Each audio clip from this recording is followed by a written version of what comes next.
Selamat pagi untuk anak-anak didik saya yang sudah naik di kelas 12. Bu Ratna ucapkan selamat. Di kelas 12 ini Bu Ratna ngajar mapel PKN. Nah, di bab pertama kita akan belajar tentang kasus-kasus pelanggaran hak dan pengingkaran kewajiban warga negara.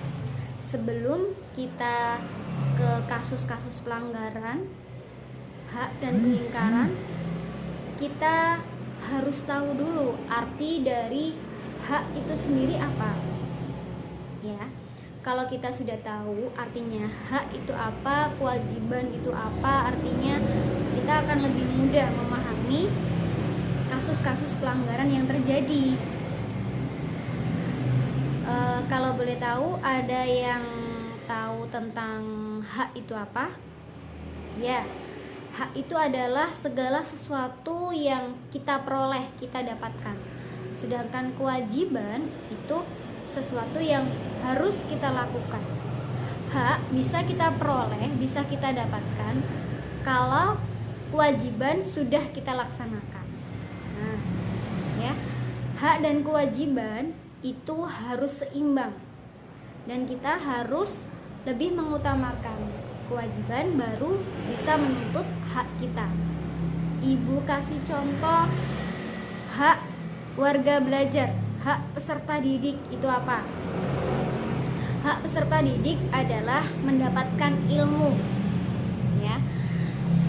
Dan kewajiban peserta didik adalah belajar, patuh kepada guru, ya. Nah, itu adalah hak dan kewajiban dari peserta didik. Di tingkat lagi naik ke atas, hak sebagai warga kampung. Haknya apa? Memperoleh keamanan, perlindungan, ya kan? Nah, kewajiban kita sebagai warga kampung membayar iuran kas. Oke? Nah, kayak seperti itu. Itu adalah contoh-contoh kecil hak dan kewajiban kita. Di materi setara daring sudah Ibu jelaskan sedikit tentang hak asasi manusia itu apa. Itu dicatat di buku catatan kalian, buku PKN. Dan nanti di akhir video ini akan Ibu kasih tugas, ya.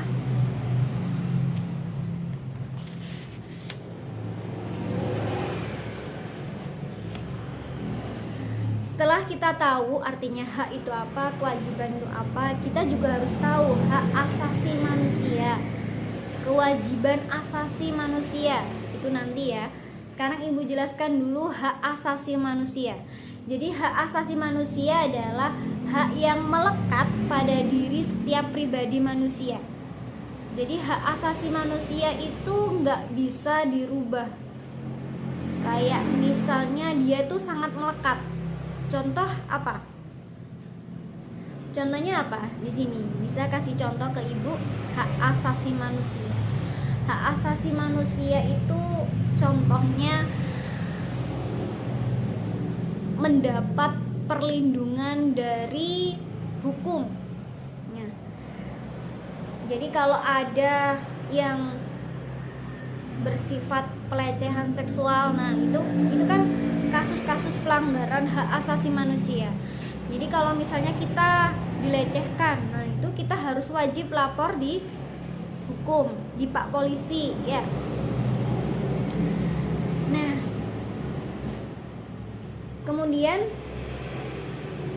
di sini kalau di pelajarannya Bu Ratna 75% siswa aktif dan 25% tutor.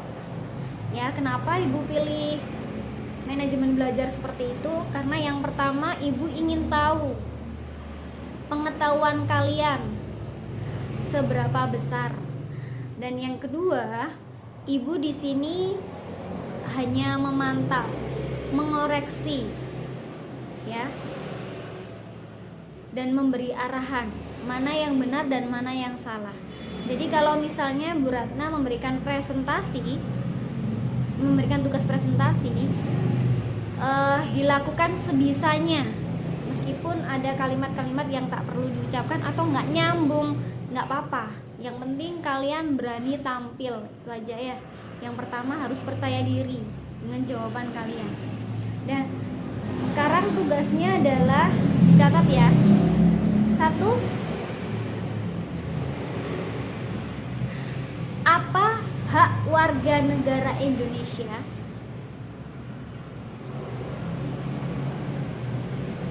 yang bisa meliputi hak konstitusional dan hak hukum?